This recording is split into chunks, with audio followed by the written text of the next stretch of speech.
This is a press conference. April 9th, 1959, Washington, D.C. One of these 7 young men will be the first American into space. These are the astronauts. United States Project Mercury.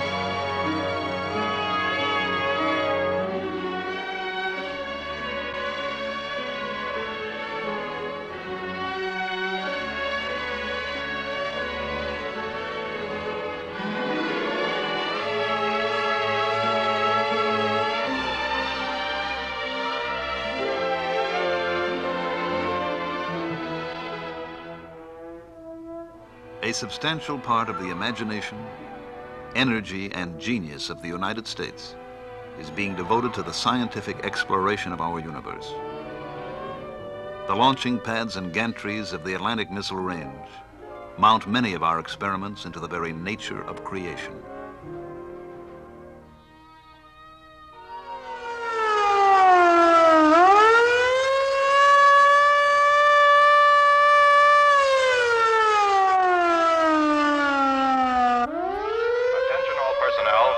Please clear the launching area.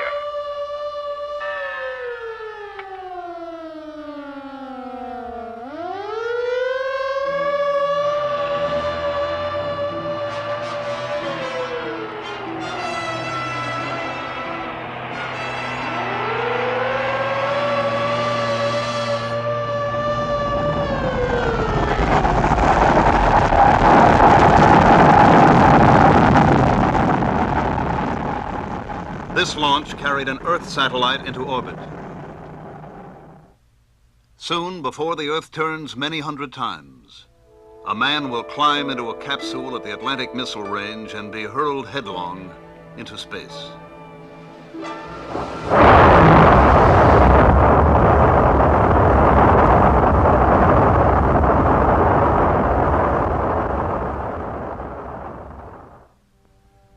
Why?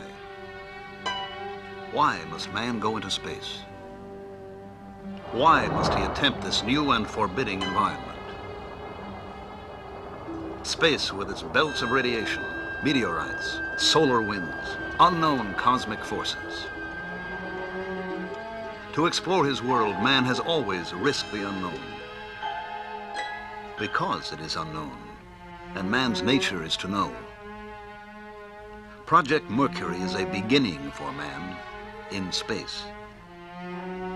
It will take him 100 miles from the Earth. Here we think there are no radiation belts, solar winds, or unknown cosmic forces, but man, the scientist, the explorer, must see for himself.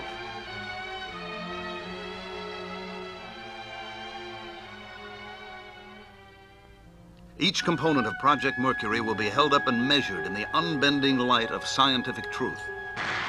Will it work? Why? Does it work under load? Why not?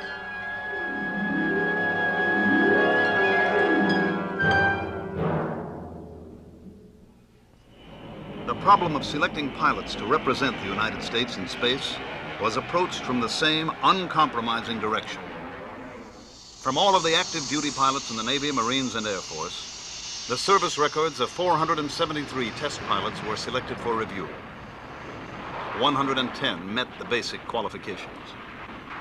Each must be a graduate of a Navy or Air Force test pilot school, 1,500 hours of flight time, qualified in jet aircraft, an engineering background, younger than 40 at the time of selection, and 5 feet 11 or less. The National Aeronautics and Space Administration asked 69 Navy, Marine, and Air Force officers of the 110 who qualified to come to Washington for a briefing. They were interviewed, tested, and asked to volunteer for the Project Mercury mission. 6 were discovered to be too tall. 16 declined. And 47 volunteered. 32 were asked to continue through a series of capability tests which would indicate not the best man in the group, but the various degrees of qualification of each man.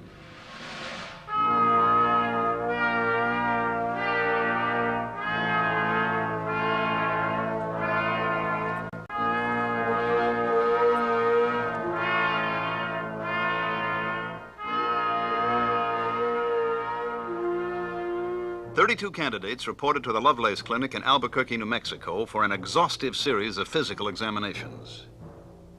These tests were divided between those given under normal clinical procedures and a series used for the first time in Project Mercury.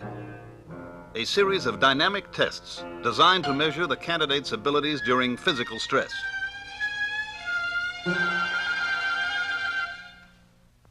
Laboratory studies were made in each physiological area. As military pilots, these men had passed yearly flight physicals.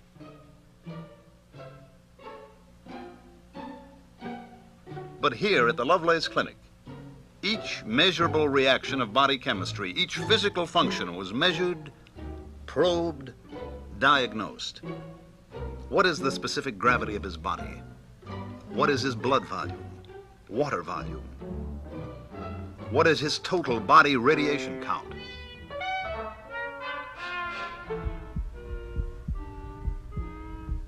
We are listening to his heart. When the astronaut is orbiting in space, the measure of his heart's contraction and expansion will be telemetered to the Mercury tracking stations.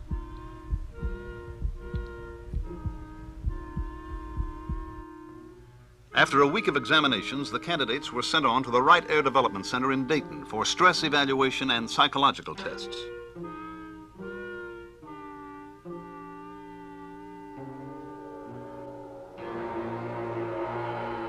This Project Mercury candidate is preparing for stress. The weight of 8 gravities will thrust upon him as he rides the human centrifuge.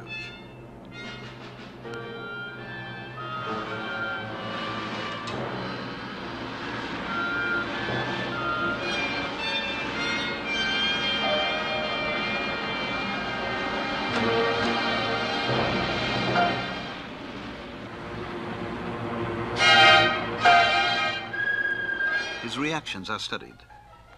The results will indicate how he fared under multiple gravity forces. Did he show a tendency to pull back? No. Was his tolerance level low or was it high? Now, can we shake his equilibrium?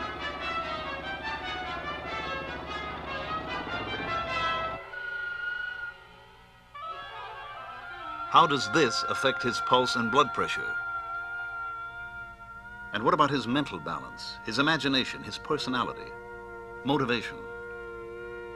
How does he see the different problems of living? And how has life affected him as an individual?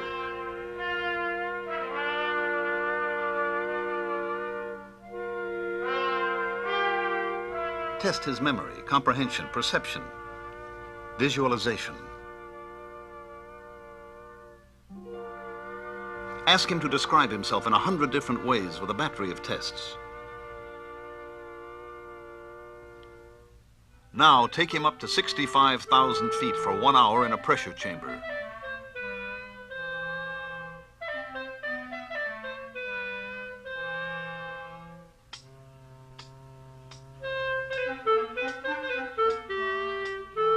Now have him do this for 5 minutes.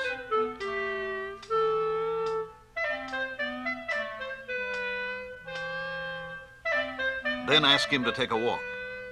Walk until his heart beats 180 times a minute. Elevate the incline 1 degree every minute. These tests continued until all 32 men had been evaluated.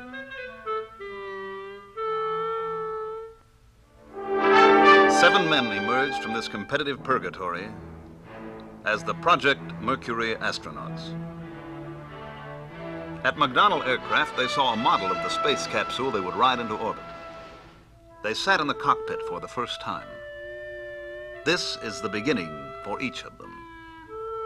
Captain Donald K. Slayton, United States Air Force, age 35, from Sparta, Wisconsin. Lieutenant Commander Alan B. Shepard, United States Navy, age 35, from East Derry, New Hampshire. Lieutenant Commander Walter M. Schirra, Jr., United States Navy, age 36, from Wardell, New Jersey. Captain Virgil I. Grissom, United States Air Force, age 33, from Mitchell, Indiana. Lieutenant Colonel John H. Glenn, United States Marine Corps, age 38, from New Concord, Ohio. Captain Leroy G. Cooper, Jr., United States Air Force, age 32, from Carbondale, Colorado. Lieutenant Malcolm Scott Carpenter, United States Navy, age 33, from Boulder, Colorado. These officers were detailed by their services to report to the NASA at Langley Field, Virginia. Here, the National Aeronautics and Space Administration Space Task Group, under the direction of Robert Gilruth, had organized a training program for the astronauts. They were excellent students, and they had a realistic and tough-minded approach to Project Mercury. They had to know all the answers. Here, they discussed the flight tests. In the flight program, they would ride both the Redstone and the Atlas boosters. But a man would not ride either booster until the full test program was a success. The schedule included first instrumented capsules, then capsules with a monkey aboard, and then one of the 7 would go into space. The schedule also provided for the problems of flying near the Earth. They must maintain their proficiency in high-performance military aircraft.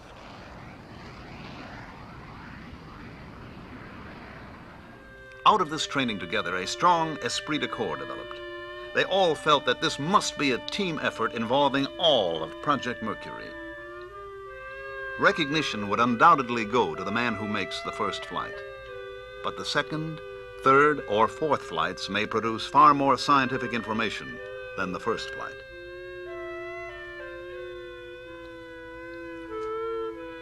Soon, all of the astronauts were busy qualifying themselves for space flight. They rode the human centrifuges of the Air Force and the Navy. Here, they trained to increase their resistance to the forces of nature that were pitted against them.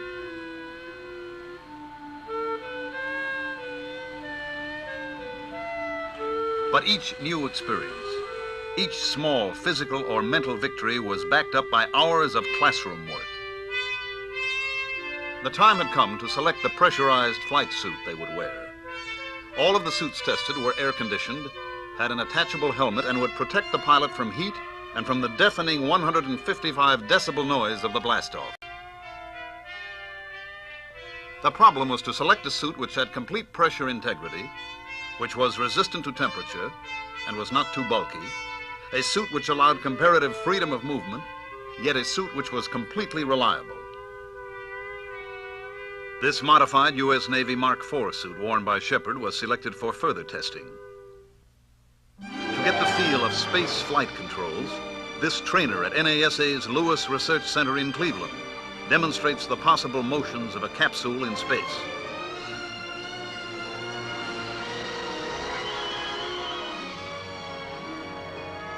While the astronauts perfect themselves for their mission, the hardware of Project Mercury is being tested, evaluated, reshaped, and tested again. Off Wallops Island, Virginia, capsule drops at high altitude test the parachute and recovery systems.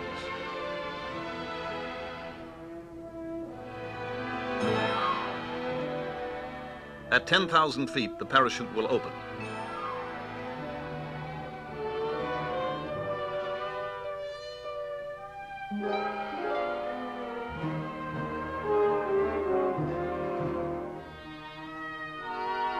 The astronaut riding his capsule will land in the Atlantic recovery area off the coast of Florida.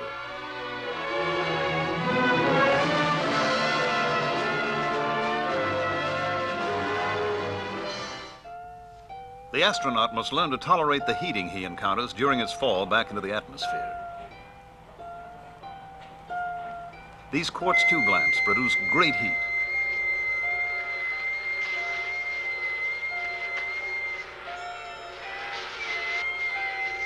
Among the astronauts, Walter Schirra is charged with the special problem of studying the capsule environment.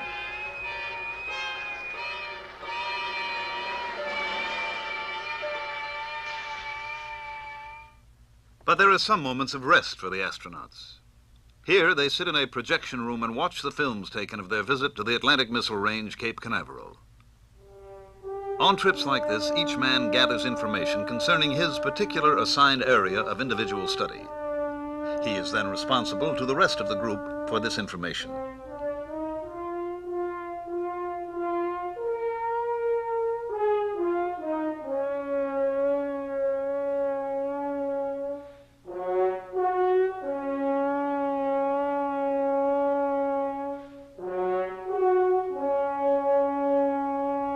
Grissom's area of responsibility is the flight control system, including the automatic pilot.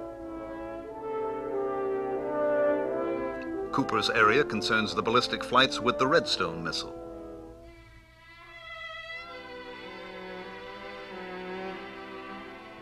Shepard is concerned with tracking and recovery of the capsule.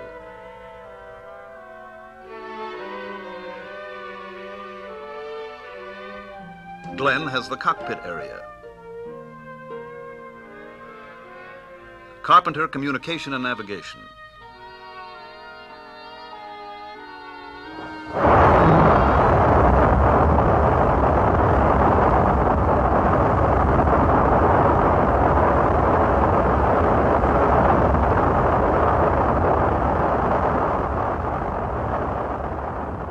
And Slayton has the responsibility for knowing Atlas and all of its systems.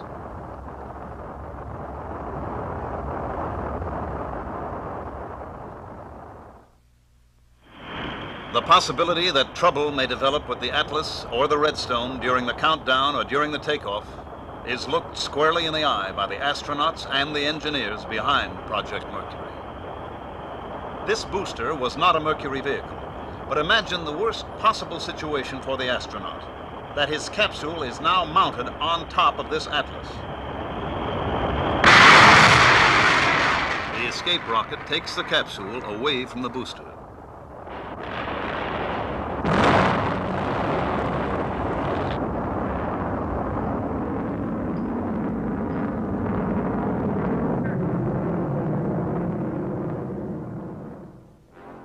The tower separates.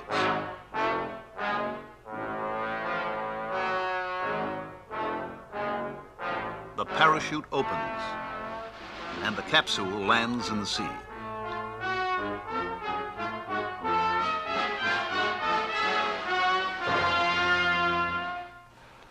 Success in a pioneer mission depends on optimal human performance.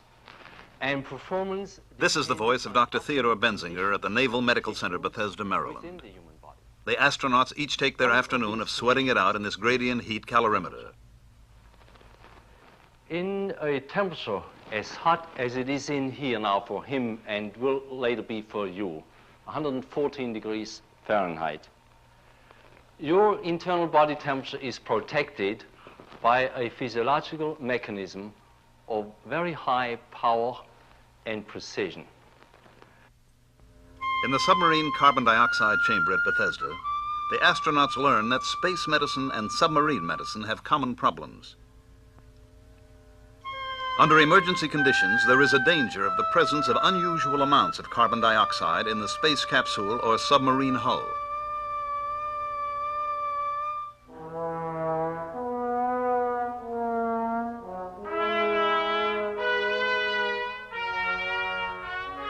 After 2 hours in the chamber under 3% carbon dioxide, these men are tired.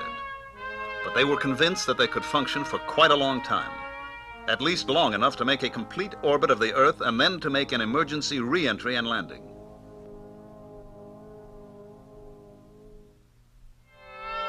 But before a man's life is risked in space, animals will undergo the same operational stresses. The animal research program connected with Project Mercury is an important prerequisite to research with human beings in space.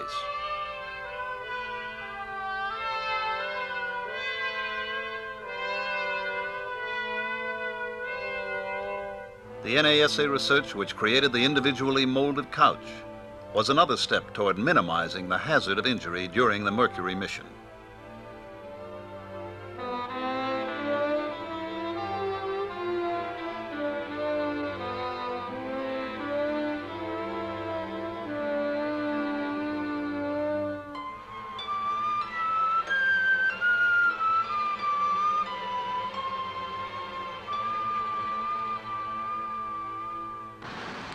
This is the same man, John Glenn, sitting in his couch under 14 Gs in the centrifuge at the Naval Aviation Medical Acceleration Laboratory, Johnsville, Pennsylvania.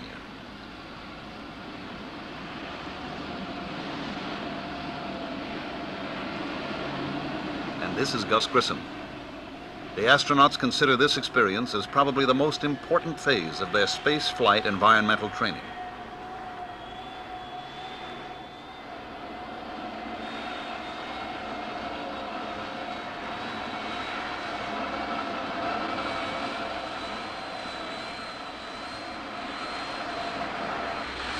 Alan Shepard, as he takes the G-load of an emergency abort and landing.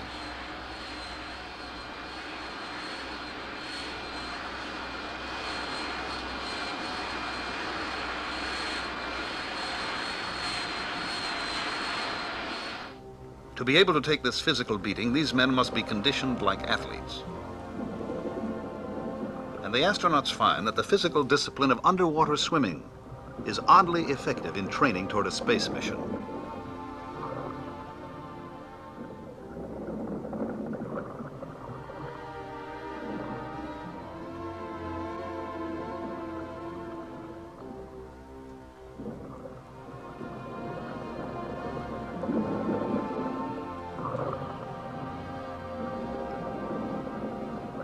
Navy Underwater Demolition Team 21 at Little Creek, Virginia, supervises the instruction of the astronauts. Al Shepard and Wally Schirra have just completed a half-mile swim by compass course to the beach. Underwater swimming, aside from being an excellent physical conditioner, accustoms the astronaut to a forced breathing discipline and closely approximates the condition of weightlessness, which will be encountered in orbital flight.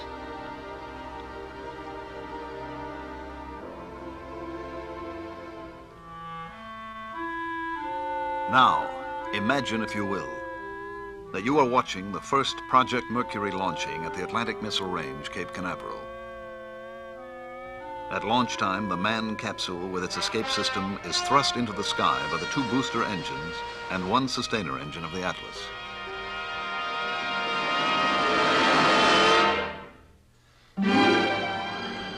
At an altitude of about 50 miles, after some 2 minutes of flight, the booster engines are turned off and jettisoned. The sustainer engine continues its thrust toward orbital speed as the escape rocket fires, pulling the escape tower free of the capsule.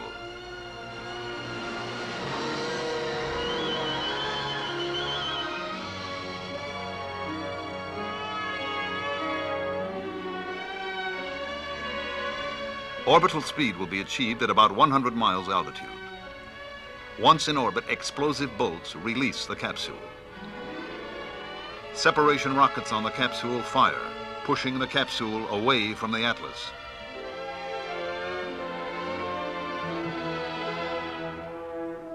Now the capsule automatic pilot rotates the capsule.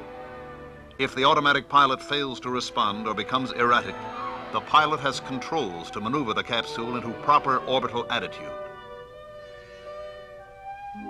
Through a periscope or through his window, the pilot observes the Earth below and the heavens beyond the horizon.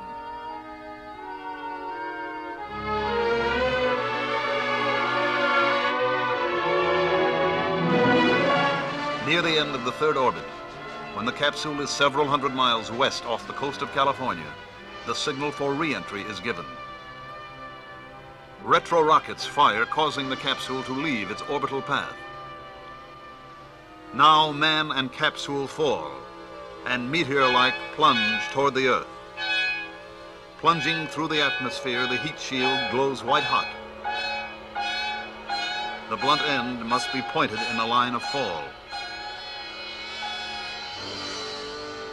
Below, patrol aircraft sweep the re-entry area with radar.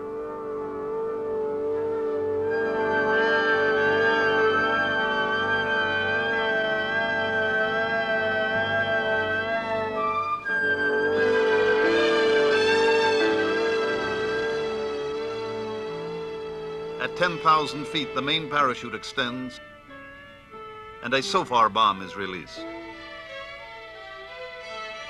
The bomb, exploding some 3,000 feet under the ocean, provides an accurate fix. With this information, patrol aircraft and ships converge on the spot where the capsule is expected to land. When the capsule hits the water, the parachute is released and sea dye marker spreads out on the surface of the water. As the capsule floats in the sea, a signal light and automatic radio transmitter indicate the exact position. And so, before the Earth turns many hundred times, another booster will rest on the pad of the Cape. And one of the astronauts will ride here on the shoulders of Atlas. This unmanned Atlas booster and capsule proved in the flight test experiment named Big Joe that this vehicle could perform the mission.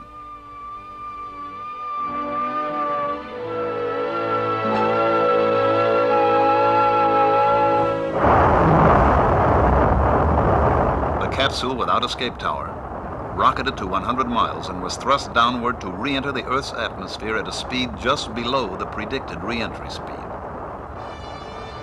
The capsule was recovered in the Atlantic Ocean. The tests will continue. The experiments and training will go on to put man into orbit. These are the astronauts. United States Project Mercury.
A substantial part of the imagination, energy, and genius of the United States is being devoted to the scientific exploration of our universe.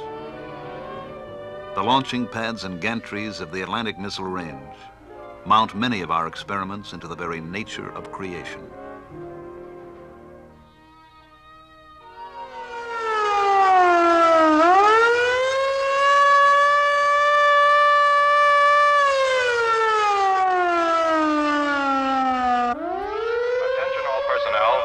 Please clear the launching area.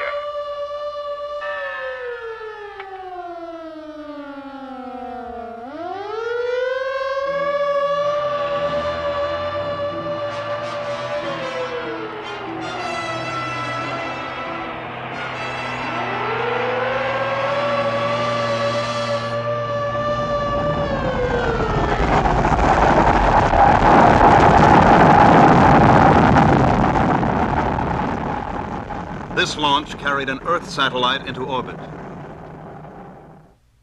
Soon, before the Earth turns many hundred times, a man will climb into a capsule at the Atlantic Missile Range and be hurled headlong into space.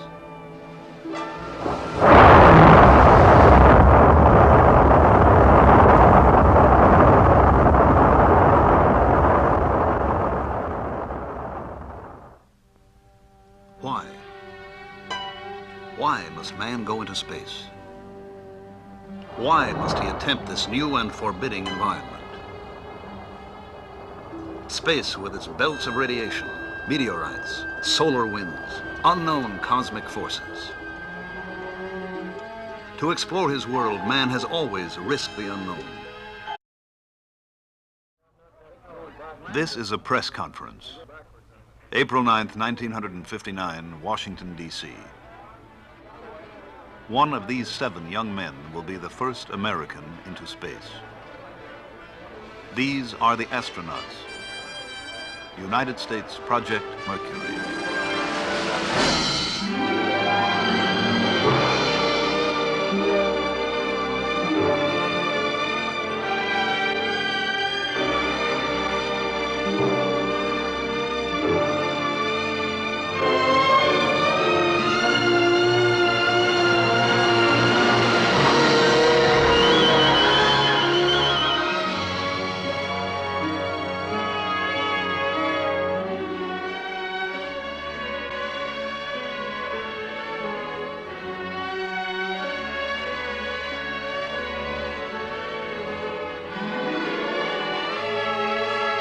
The active duty pilots in the Navy, Marines, and Air Force, the service records of 473 test pilots were selected for review.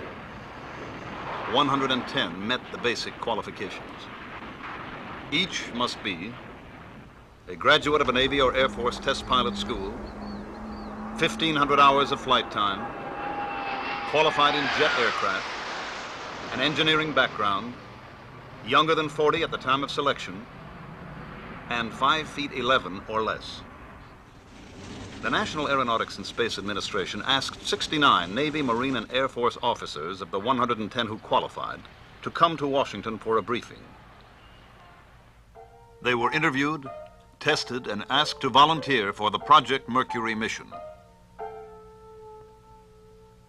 6 were discovered to be too tall. 16 declined, and 47 volunteered. 32 were asked to continue through a series of because it is unknown, and man's nature is to know. Project Mercury is a beginning for man in space. It will take him 100 miles from the Earth. Here we think there are no radiation belts, solar winds, or unknown cosmic forces, but man, the scientist, the explorer, must see for himself.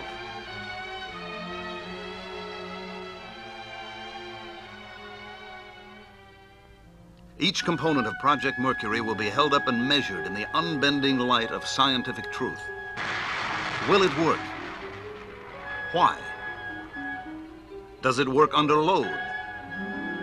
Why not?